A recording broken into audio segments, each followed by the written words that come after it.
The aftermath of Hurricane Sandy on this episode of Barnstable Today. It's Tuesday, October 30th, 2012. I'm Sarah Colvin. I'm here at Hyannis Inner Harbor where the conditions are much nicer than they were yesterday as winds and rain from Hurricane Sandy came in and kind of walloped us a little bit here in the town of Barnstable. We are expecting a little bit of coastal flooding later today as we do still expect those astronomical high tides. High tide should hit about noontime today. We caught up with Chief of Police Paul McDonald on this morning's Barnstable this morning, who filled us in on police action during yesterday's storm. Obviously the storm came in. It was a prolonged storm that occurred for several hours. However, happily to report there was no widespread damage throughout the town. There was a lot of tree limbs down, a lot of trees down. At the height of the storm, probably close to 70% of the town was without power. But as of this morning, we're down to a little over 10% of the residents still without power. NSTAR is still out there working. If you drive through town, their trucks have really covered the town. So we do expect to have everybody back online sometime during the day today. That's excellent, and really good news that, whereas yesterday there were a large amount of people without power, going down to that 10% number certainly shows that NSTAR was out there working. It's interesting. It seems the power outage started rather early yesterday morning. The power outage started out very, very early. I was out there early yesterday morning around 11:30 as going down South Main Street towards Oswell. Actually, a major line snapped, and we had to block the road, and the storm really was several hours away. So you're right. It did start early, and it lasted for quite some time. But NSTAR was out there, and you got to give the utilities credit. I know last time during Tropical Storm Irene, they were criticized, but this time they were fully prepared. Absolutely, and certainly we could see the communications were certainly improved over last time they had that new interactive power map. People got robocalls and emails, so certainly communication was key from the utilities. Absolutely. What's good about a hurricane does not sneak up on you. There's plenty of advance notice, and everybody was prepared for it. The coordination of effort, in my opinion, was excellent by everybody. Absolutely. So, Chief, as you said, no major issues. Of course, we did have some flooding during those high tides. Did that pose a safety problem at all? No, not really a safety problem. I mean, the roads were blocked off. DPW were great. They were out there with the barriers. They were a huge asset to us. Any type of incident like this. But obviously, the Katuah dock at high tide that flooded. The Hyannisport dock that flooded. We had one building fire at 55 Iron Road, Route 28 last night about 8:30 at the Gold Supermarket, and then we had one major crash at 132 on 132 right in front of Cape Cod Mall. Besides that, we really didn't have too much of a problem. Excellent. And of course, yesterday morning we talked a little bit about how people really should stay in their homes and perhaps not go out to the beaches. I know that you urged the DPW to close the beaches early, which did happen. But looking at my Facebook feed yesterday, I did see some pictures and some people saying, "Well, we're out of Craigville or Calmus, etc." Yes. So. Yes. There was quite a few people, quite a few sightseers, down in Calmus, down in Veterans, down in Bismarck Park, and also down in Craigville. But the town did shut the beaches down, so that diminished the crowds quite a bit. But there are going to be some sightseers, and the storm did not impact us as much as we thought it was. So it really didn't do anything. Assistant Town Manager Mark Ells spoke on behalf of the Department of Public Works, who still have a great deal of work left to be done over the next few days. Obviously, the winds continued to accelerate and intensify throughout the day yesterday, and with that came trees coming down, power outages.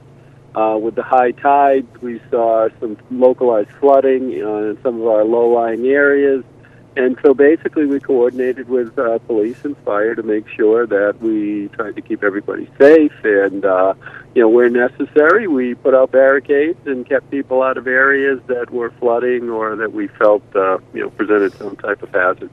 Absolutely, and I noticed the order to close the beaches came down relatively early yesterday. Talk to me a little bit about the reasoning behind doing that and closing the gates at all of our beaches here in Barnstable. Well, what ends up happening is they become a draw for people to try and see what's happening down along the shoreline.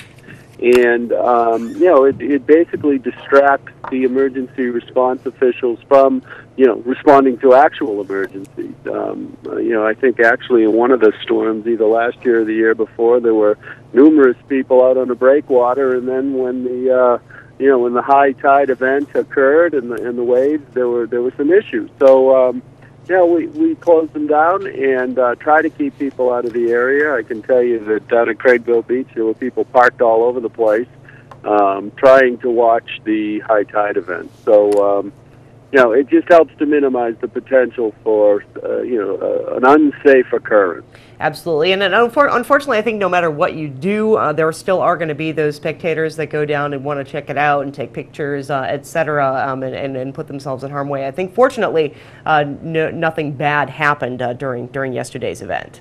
No, I mean, there was, again, it intensified. I think we were very fortunate, that we didn't have significant events. Certainly power outages occurred early afternoon and carried right through into the, in many cases, early morning hours. I know, many of our, facilities lost power. The water pollution control facility in Hyannis, many of our water supply wells, but fortunately we have backup generators, and those all worked well, and they all kicked on, and it's a relief now in acquiring the water company. The majority of their water supply wells prior to public ownership didn't have backup generators. So, I got to compliment the Hyannis Water Board and staff for certainly identifying that early on and getting those in place, and everything continued to provide service.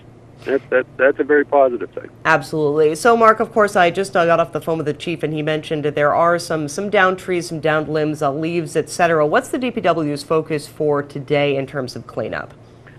Well, we're still in response mode, certainly post-storm. So that means we're out there working with NSTAR to clear trees. In some cases, larger trees we've just moved off to the side of the road. And so you'll see us going in there and taking those trees out in the next couple of days, and then assessing the situation. A big part of post-storm, the assessment is for our town engineer and supporting staff to go out there and look at our bridges and our drainage structures and seawalls and make sure that nothing was compromised. If it was, identify what occurred, and then what the recommendation is, and then certainly to see under this emergency declaration, does any of it qualify for reimbursement? We also caught up with Peter Judge. He's the Public Information Officer for the Massachusetts Emergency Management Agency. Certainly busy over the past few days preparing and executing as Hurricane Sandy came through the area. For roads, looking at maybe the amount of debris that's out there, so we can better deploy our assets to assist communities. And if in fact we do find sufficient amount of damage out there, then we'll actually put people, boots on the ground out there. But between that and the National Guard air wing out there assessing the damage, we can have an idea of what's going on. Going back to the beginning of the storm, if you will, a few days ago, 9 o'clock in the morning, we activated the State Emergency Operations Center here, basically bringing in a couple of hundred folks from the various agencies and organizations, from FEMA to National Guard, State Police, Red Cross, etc. And we coordinated with the communities around the state to help them with potential evacuation issues, shelter issues, and letting them know that we have about 60 or 70 different agencies here that are going to be able to assist them if, in fact, this event exceeded their capabilities. Despite today's nice weather, there are still some downed limbs and trees. Judge cautions drivers to be careful out on the roads today. There are going to be wind gusts during the course of the day, so keep two hands on the wheel. Be a good neighbor. Check with your neighbors. Make sure that everybody's okay and everybody's sort of up to date on what's happening out there. And if people have any issues or any questions relative to the storm, you don't want to call your local 911. Let those folks do their job and take care of the real emergencies. But there's a phone system. If you call 211 any time of the day, 24 hours a day, they can help you out or get you in touch with the people who can help you out. So it's a great system. As of this morning, about 3,500 Barnstable residents were still without power. NSTAR crews are working hard to rectify the situation. The lights should be back on by the end of the day today. Of course, you can check out nstar.com if you have any questions. With Barnstable Today, I'm Sarah Colvin.